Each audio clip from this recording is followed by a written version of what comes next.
Hey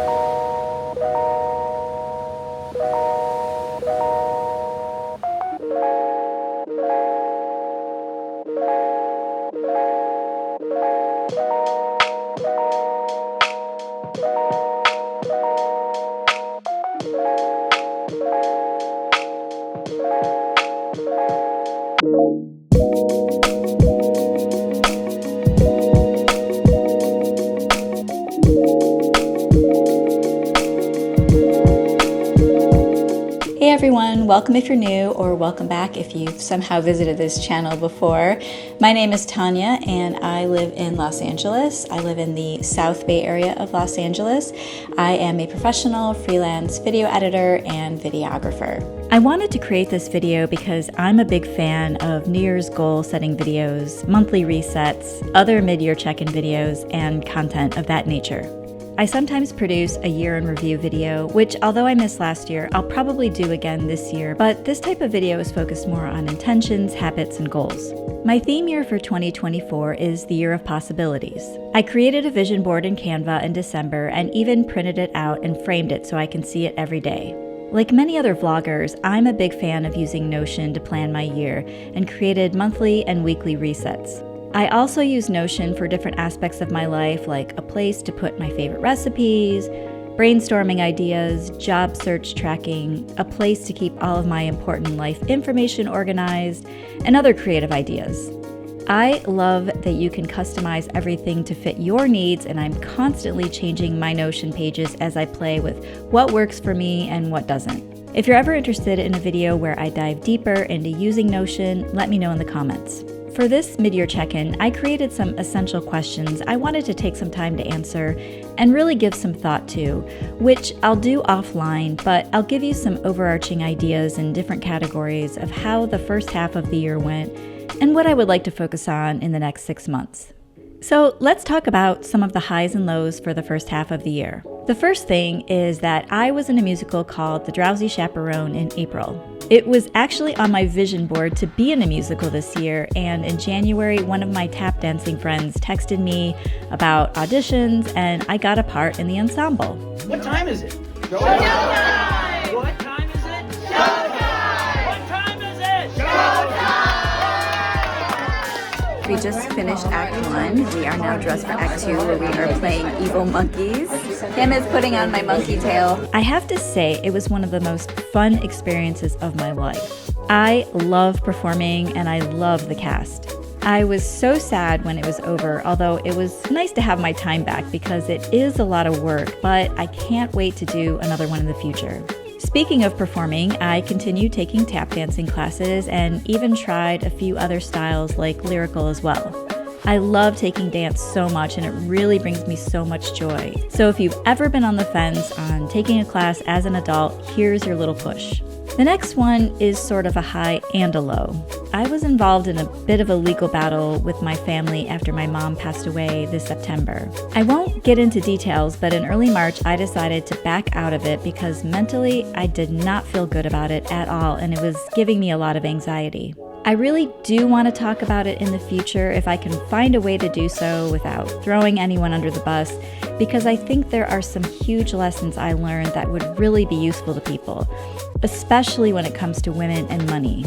But in the end, once I backed out, it was a huge weight lifted off my shoulders and I let go of things and people that just weren't good for me. I think one of the biggest questions I had to ask myself was, do I need to be right or do I want to be happy? And I chose happy.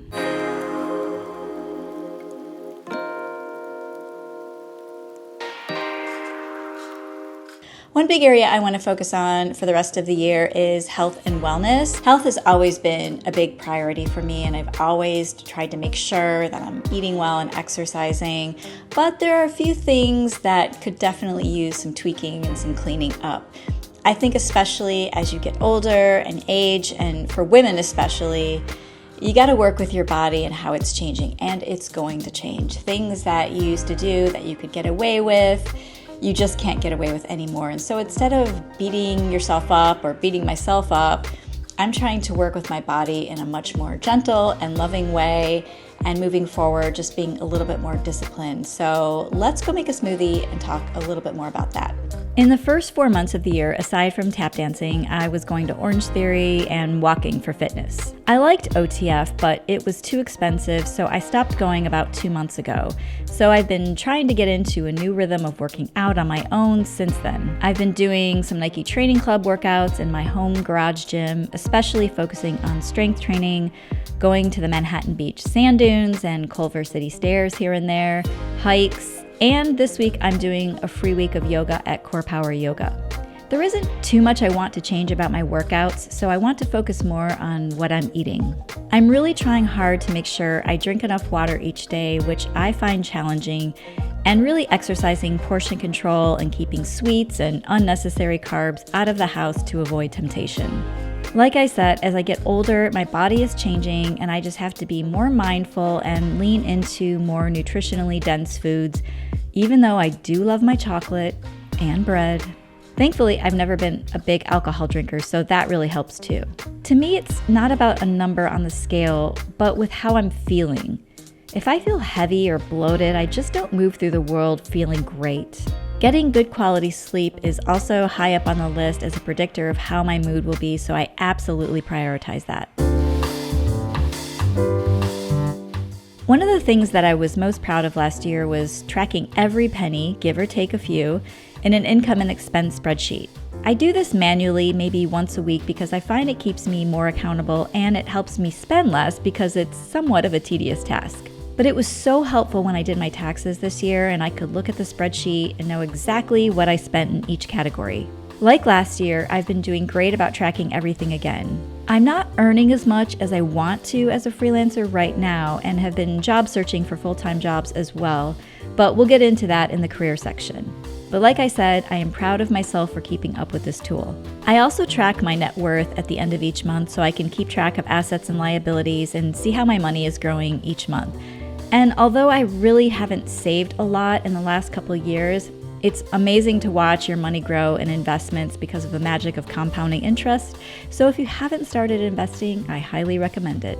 Something new I'm doing recently is logging everything I spend at the grocery store each month. I was finding month over month my grocery budget was really high, so I wanted to see where everything was going and be more accountable and mindful in that area. I will say, however, I almost never eat out, so I give myself some grace with my grocery budget because I like to eat healthy food.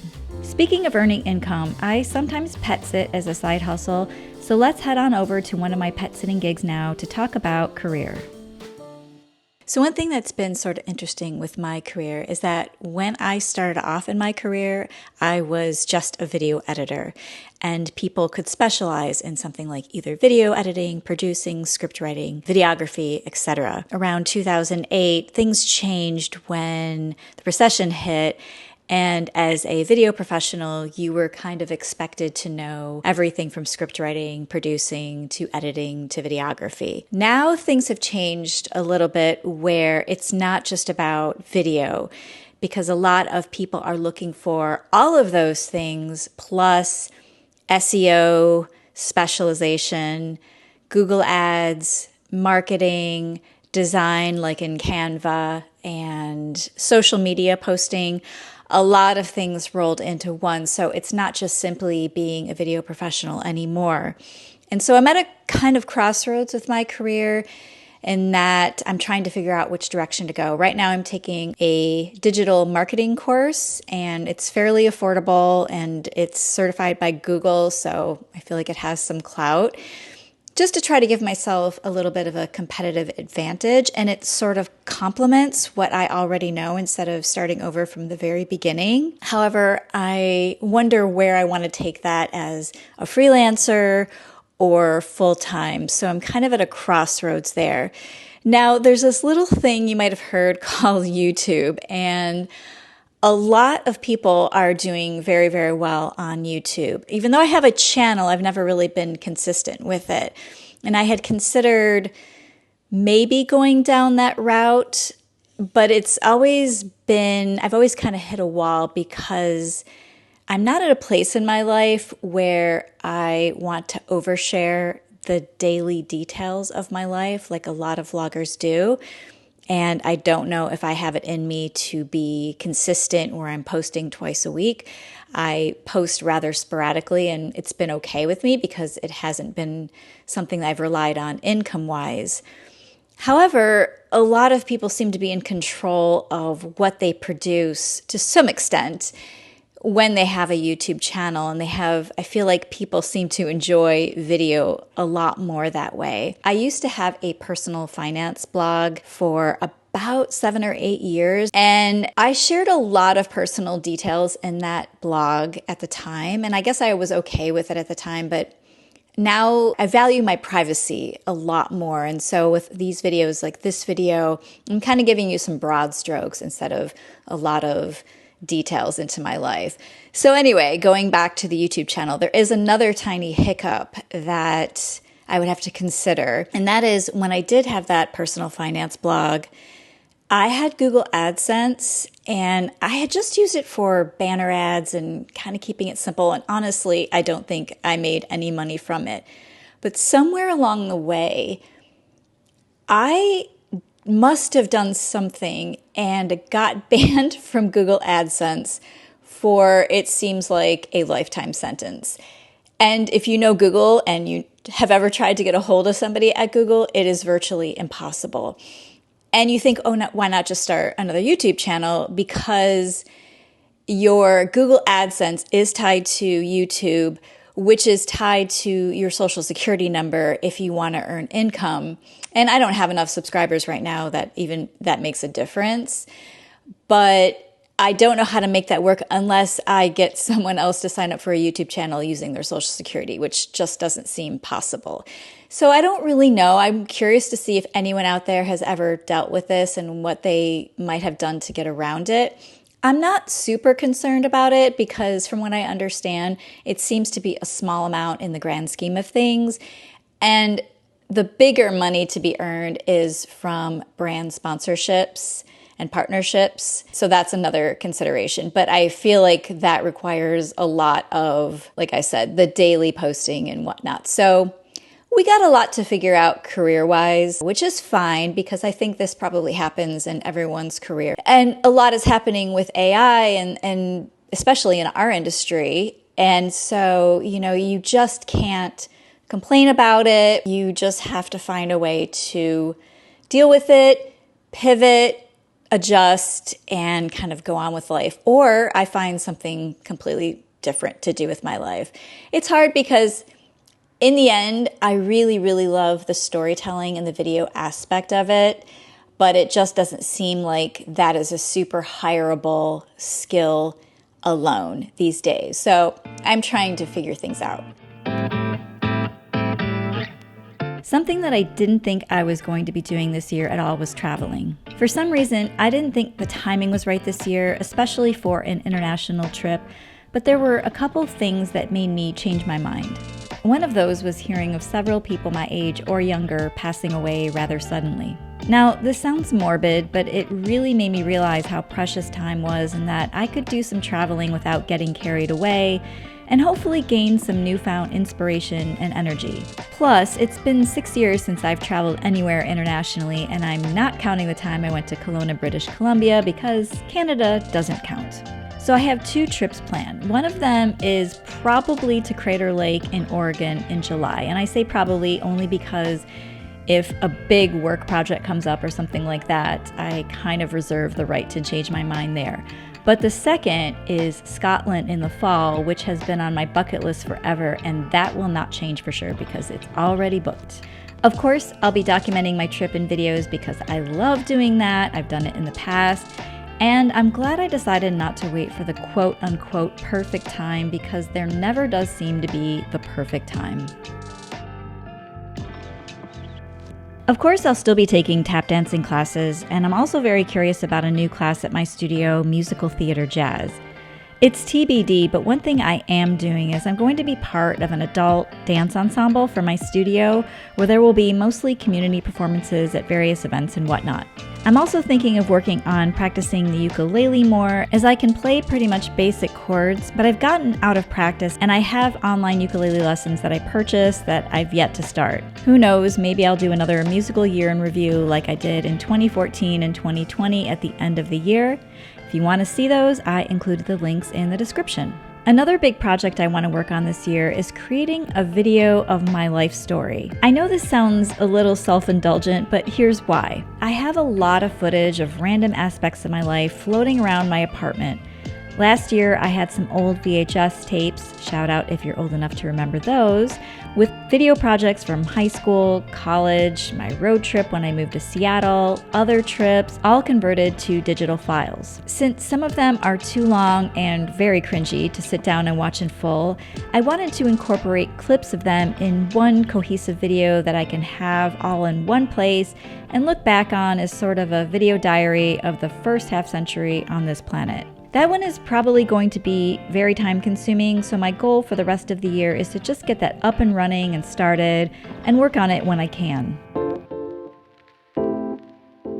One of the biggest things I'll be focusing on for the rest of 2024, and this kind of goes along with health and wellness, and I consider mental health to be part of health and wellness, is managing my time and my energy better than I've been doing for the first half of the year. More than anything, one of our biggest commodities is our energy, and how we spend it is so important. I think one thing that I've been guilty of so far this year and in the past years is that sometimes I let distractions that aren't important but somehow feel productive get in the way of the bigger picture items. And so then I just put off the most important things that need to get done.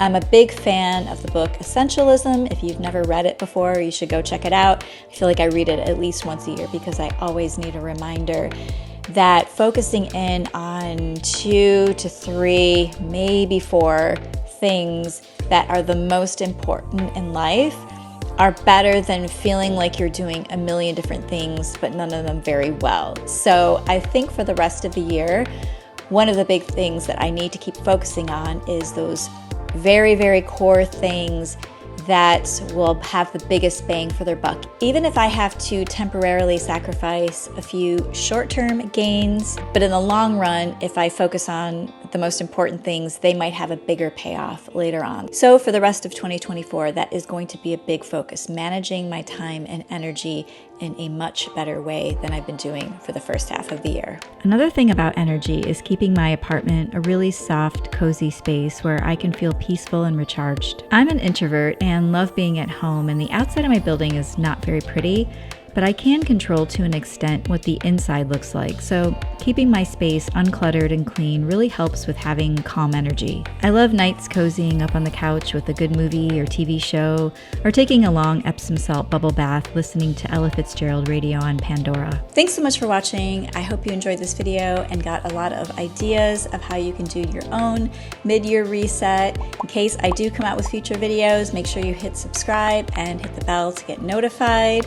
And I look forward to whatever the rest of 2024 brings. Hopefully only really good things. So I will see you guys next time. Cheers.